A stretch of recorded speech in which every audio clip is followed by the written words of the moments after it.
फिल्मों में आप आए कैसे? क्योंकि मुझे ना एक सुनील दत्त साहब का किस्सा याद आ रहा है।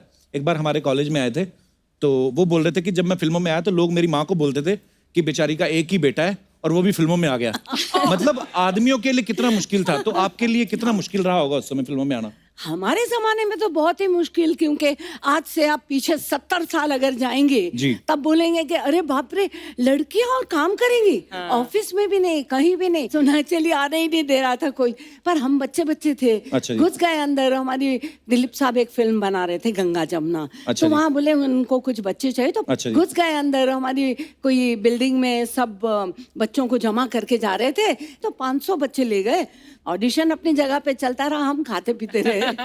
इतने में एक आवाज आई, ए लड़की। मैं पलट के देखी तो तुम ऐसे ऐसे मुंह पोछ दिया, सारा लगा रखा था, इतना खा रखा था। तो वहां गई, पैरी पैना वगैरह की, उन्होंने मेरा ऑडिशन लिया। उसके बाद ही shortlisted me and gave me an entry ticket in the industry. Bindu ma'am, आप कैसे? अच्छा, मेरा क्या था, मैंने अनपढ़ में मोहन कुमार जी का डायरेक्शन था, ओम जी की पिक्चर थी। अच्छा जी। तो उनको माला सिन्हा की बेटी का रोल करने वाली कोई चाहिए थी। अच्छा जी। तो हमारी कुछ प्रोड्यूसर से पहचान वगैरह थी, तो बोले ये लड़की हमारे दिमाग में है, आप इनको ले लीजिए। तो वहाँ पर एज यूजुअल सब टेस्ट हुआ, ये हुआ, पिक्चर साइन कर ली, पिक्चर रिलीज हो गई, मगर पिक्चर चली नहीं। तो कौन बिंदु, क्या मालूम कौन बिंदु। ये हुआ, ऐसा हुआ था। Anyways, Laxmikant Pyarelal music director, Laxmikant ji मेरे जीजा थे। अच्छा जी। तो उनकी रिकॉर्डिंग में मैं गई थी, और वहाँ राज खोसला जी का कुछ बैकग्राउंड म्यूजिक चल रहा था, कोई फिल्म का। तो उन्होंने मुझे देखा और लक्ष्मी जी को पूछा कि ये कौन है। बोले अरे ये मेरी साली है। अच्छा जी। तो बोले ये फिल्मों में काम करेगी? तो बोले आप उन्हीं से पूछ लीजिए। तो वो आए, बोले देखिए मेरे पिक्चर में एक रोल है, मगर हीरोइन का रोल नहीं है, वहम का रोल है। मैं बोली अरे रे रे, वहम का रोल कौन करेगा, 10 गालियां पड़ेगी। फिर मैंने कहा अच्छा मुझे मौका दो जरा सोचने का। सब लोगों ने बोला अरे एक तुक्का तो मार, लगी तो लगी, नहीं तो कोई बात नहीं। हुआ ये, 2 रास्ते कंप्लीट हो गई, और मेरे यकीन के बाहर था, वो पिक्चर गोल्डन जुबली हो गई। यस, और उसके बाद तो छप्पा पड़ गया, वैम्प कौन, बिंदु। अगर कोई भी स्टोरी लिखता था, बोले अरे ये वैम्प का रोल है ना, बिंदु जी को रख दे इसमें। बिंदु जी आ गई। उसके बाद आई कटी पतंग। तो फर्स्ट टाइम मुझे शक्ति सामंता ने बोला कि देखो बिंदु, कैबरे डांसर का रोल है, तुम करना चाहोगे, मगर एक शर्त है कि तुमको डांस करना पड़ेगा। मैं बोली अरे बाप रे, वो हेलन जी जैसा। बोली ठीक है। मैं बोली हाँ करूँगी, क्यों नहीं करूँगी। तो बोले आपको रिहर्सल करना पड़ेगा। मैंने रॉबर्ट मास्टर के साथ रिहर्सल की। मेरा नाम है शबनम, प्यार से लोग मुझे शब्बो कहते हैं।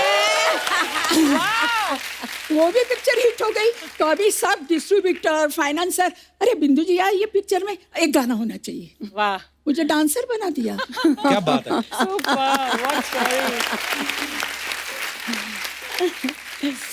तो बिंदु, जैसे अरुणा जी ने पहली फिल्म ही दिलीप साहब के साथ की, आपने भी दिलीप साहब के साथ एक फिल्म की है, हाँ जी, दास्तान। तो कैसा एक्सपीरियंस था दिलीप साहब के साथ काम करने का? बहुत मजा है काम करने का उनके साथ। वो इतने परफेक्ट, इतना स्वीट, इतना डाउन टू अर्थ आर्टिस्ट है। एक हमको सीन करना था जो हमको सीढ़ियों से आना है। अच्छा। और दिखाया था कि उनकी जो मैं वाइफ बनी थी, कैरेक्टर अच्छी नहीं थी, किसी और के साथ चक्कर था। प्रेम चोपड़ा जज बने थे, दाढ़ी वाड़ी लगी हुई, एक हाथ में वो लाठी लेके अपना सीढ़ियों से उतर रहे हैं। रिहर्सल करते गए, ऊपर कभी नीचे, कभी ये लकड़ी ये हाथ से ये हाथ में, ये हाथ से ये हाथ में। 4-6 रिहर्सल हो गई। मुझे पूछा आप थक तो नहीं गई ना? मैंने कहा नहीं। मैंने कहा आप जैसा आदमी इतनी रिहर्सल करके इतने परफेक्ट हो रहे हैं, तो आपके साथ हमें भी मौका दीजिए परफेक्ट होने का। अच्छा मैम, हमारे ना कुछ समय पहले आपकी फैकल्टी के रंजीत साहब और प्रेम चोपड़ा साहब से हमारी मुलाकात हुई थी। मैं देखा था हम लोगों ने। तो वो बड़े स्वीट हैं दोनों, रंजीत साहब और प्रेम चोपड़ा साहब। लेकिन वो ऐसे बातें बता रहे थे, बोलते थे हम कभी ऐसे किसी रेस्टोरेंट में जाते थे या घूमने जाते थे ना, तो लोग अपनी बहू बेटियों को छुपा लेते थे, इधर हो जाओ रंजीत आ रहा है या प्रेम चोपड़ा साहब आ रहे हैं। तो आपको देख के कभी औरतों ने छुपाए नहीं अपने पति, चुप जाओ बिंदु आ रही है? बहुत ऐसा किस्सा था, हालांकि मैं उनका नाम नहीं देना चाहूंगी, बहुत हमारे नजदीक के हैं। तो मेरे हस्बैंड का मतलब उनके साथ बहुत ही याराना अच्छा था। अच्छा जी। अभी वो कभी भी उनसे मैं अगर बात करूँ ये तो झिझकती थी कि कहीं जैसे रोल करती है कहीं मेरे पति को हड़प तो नहीं लगे कुछ। हाँ, आप लोग सब सावधान रहिए, कुछ नहीं होने वाला, डोंट वरी। और अभी तो कुछ भी नहीं। पर होता था ऐसा, मान लीजिए मैं कपिल जी के साथ पार्टी में बात कर रही हूँ, हाँ। सडनली वाइफ आके खड़ी हो जाएगी बीच में। अरे भाई ये क्या हो रहा है? पर हमको कोई ऑब्जेक्शन नहीं थी क्योंकि मैं तो कोई लाइन नहीं मार रही थी।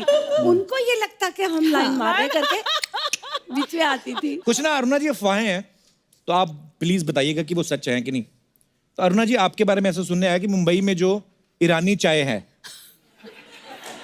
वो सारी आपकी फ्रेंचाइज है। काश होती। अच्छा, तो ये अफवाह है। अफवाह। वैसे मैंने कभी पी नहीं है। अर्चना जी आपने तो पी होगी ईरानी चाय। हाँ हाँ पिया, क्यों क्या नहीं? होता है उसमें? मलाई मार के चाय देते हैं। हाँ, और दूसरा बहुत दे बढ़िया। Make it of powder milk, you know, थोड़ी थिकर होती है, बहुत टेस्टी, स्वाद बहुत होता है। एक गाना था किशोरदा का, मेरी प्यारी बिंदु। आहा, ये या। बिंदु है। तो बिंदु जी ऐसे सुना है कि लोग आपको ऐसे छेड़ते थे बोल बोल के, मेरी प्यारी बिंदु, ऐसे लोग बुलाते थे आपको? बताती हूँ, लोगों की क्या बात कर रहे हैं। जितेंद्र, अपने जीतू, अच्छा, एक्टर, वो बुलाते थे आपको? वो अभी तक बुलाते हैं मुझे। अगर दूर से देखा कि मैं आ रही हूँ, मेरी प्यारी बिंदु और मेरी मतली बिंदु। वो जीतू जी कितने भोले हैं ना देखने में तो। ऐसे बुलाते हैं, बिंदु, अरुणा, अरे मेरी प्यारी बिंदु। तू भी तो देखने में बहुत भोला है, लेकिन करता क्या है यहाँ पर स्टेज पर? जो भी आती है फ्लर्ट करता है उसके साथ। अरुणा जी गलत बात है कि हेल्दी फ्लर्ट करना कोई बुरी बात है? बिल्कुल Good for नहीं। health. मैं भी बताऊंगी अपने फ्लर्ट की बात। फ्लर्ट मैं 2 इंसान के साथ करती थी। अच्छा। हीरो में शशि कपूर जी के साथ मैं वैम्प रहती थी, और वैम्प हमेशा हीरो के ऊपर गिर जाती है और हाँ। रोमांस करती है एंड ऑल दैट। तो मेरा एक सीन था उनके साथ फकीरा में, तो मुझे एकदम जोर से जप्पी लगानी थी और रोमांस में बात करनी थी। ओके हो गया शॉट, मैंने कहा ओके क्यों, एक और।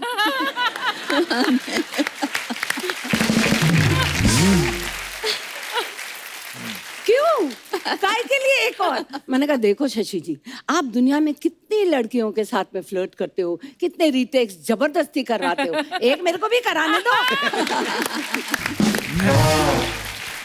तो शशि जी आपको अच्छे लगते थे? और I दूसरे love कौन? him.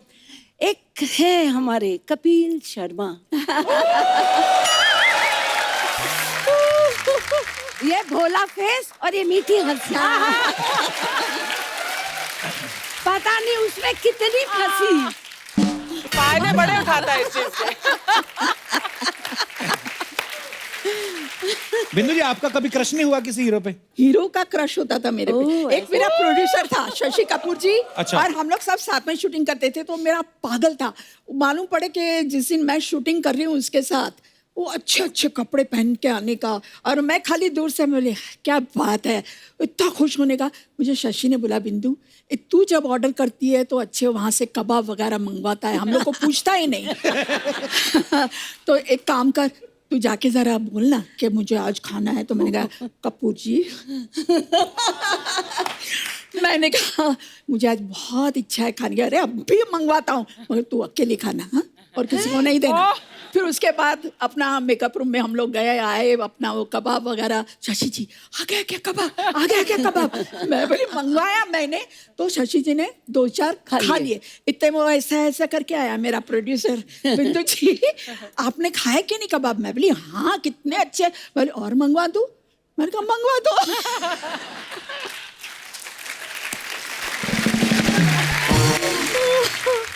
अच्छा अरुणा जी, एक ऐसे सुना है कि आपकी टीवी पे किसी कॉमेडी शो में जज बनने की इच्छा है जिसमें सिर्फ हंसने का ही काम हो।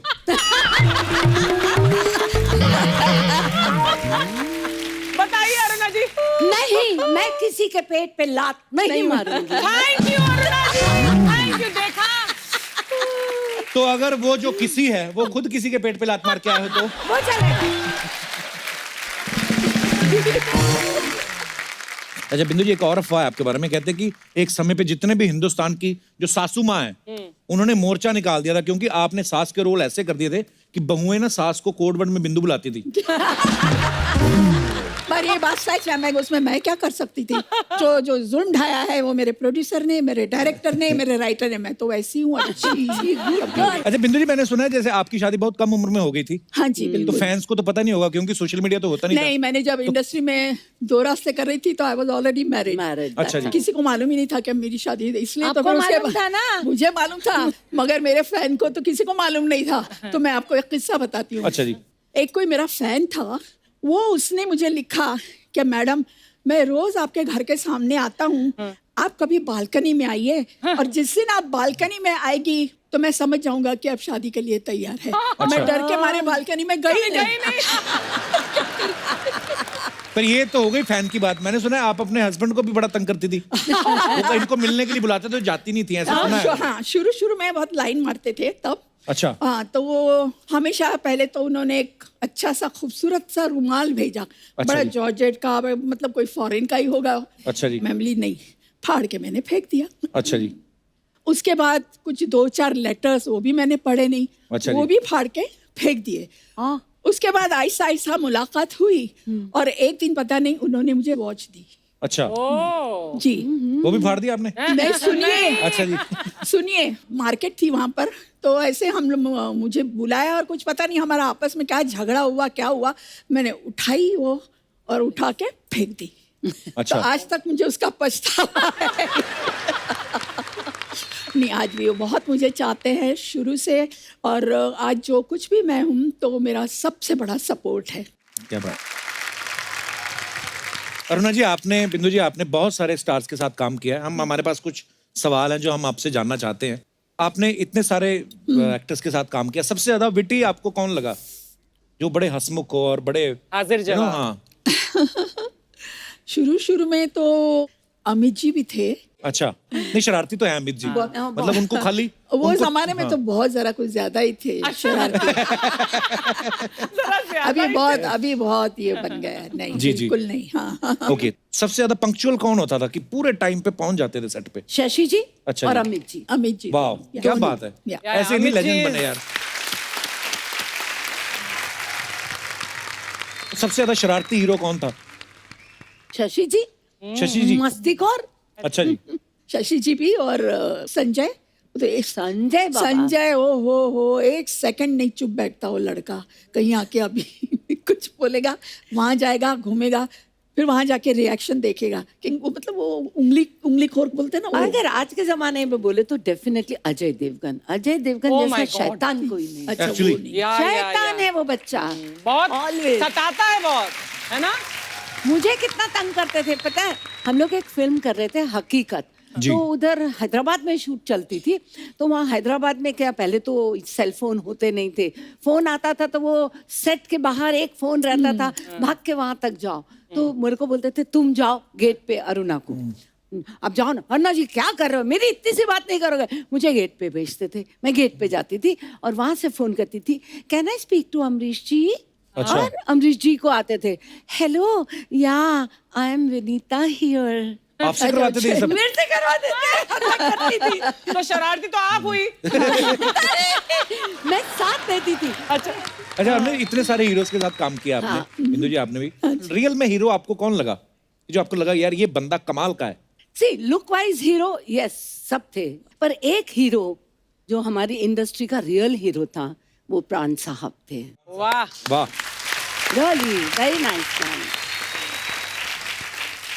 अगर उन्हें पता चल जाए ना कि कपिल जी तकलीफ में है तो he will not say anything, तो शाम को उनका सेक्रेटरी घर पहुंच जाएगा। अच्छा जी। और वो उनको नीडफुल करके आ जाएगा। वो कभी अपने मुंह से नहीं बोलेंगे कि मैंने कपिल जी की हेल्प की है। That's वो so की। lovely. क्या बात है। Very nice। मतलब पर्दे पे जो विलेन का किरदार निभाते थे, लेकिन अंदर से Yes. कितने बड़े और कितने नेक दिल इंसान थे प्राण साहब। मैंने एक फिल्म की थी जौहर महमूदीन गोवा। अच्छा जी। मैं नई आई थी तब, 18-19 साल की थी। तो उन्होंने मुझे सिलेक्ट कर लिया रोल के लिए और बोला कि आपको हांगकांग जाना होगा। तो मैंने हाँ कर दिया, मैं चली गई। सब कुछ वहाँ ठीक ठाक रहा। तो वापस आने वाले दिन हुआ ऐसा कि प्राण साहब का काम भी सेम डे खत्म हुआ और मेरा भी सेम डे खत्म हो गया। अच्छा जी। और प्राण साहब की इमेज तो कैसी है ना, तो मेरे को बोला कि आपको प्राण साहब के साथ जाना है। मैं बोली ठीक है ना, प्लेन में बैठे हैं, प्लेन में क्या कर लेंगे, इतने आदमी होंगे, मैं चीखूंगी चिल्लाऊंगी। तो हाँ करके चली गई। वहां से हम हांगकांग से निकले। उस जमाने में वाया कैलकाटा आती थी फ्लाइट। अच्छा जी। तो कैलकाटा पे हम पहुंचे तो हमारी हांगकांग वाली फ्लाइट डिले हो गई थी, तो कैलकाटा वाली चली गई थी। अब रही सिर्फ सुबह की फ्लाइट, तो उन्होंने सुबह की टिकटें बुक करा दी। बोले चलो होटल में चेक इन करते हैं। होटल में दादम निकल गया मेरा। हाँ जी चलो आओ बैठो। गए वहाँ पे, उसको चाबी दी, ये रूम में रखवा दो, ये सामान ये तुम रख दो, चलो अपन खाना खाते। नीचे बैठे रहे डाइनिंग हॉल में, खाना खिलाते रहे और खुद खाते रहे और टिकाते रहे पटापट पटापट। मैंने कहा मर गई यार ना, तो कोई बचा नहीं सकता। हम ऊपर पहुंचे और थर थर कांपने लगी, और वो मेरे साथ आए तो उन्होंने चाबी दो, ऐसे करके दरवाजा खुला, जाओ अंदर जाओ और सुनो मैं बाजू के कमरे में हूँ, राइट? कोई भी प्रॉब्लम होगी let me know, come on go in, lock करो लॉक करो लॉक करो। मैं अंदर जाके इतना रोई मालूम, मैंने कहा मैं क्या सोचती थी इनको।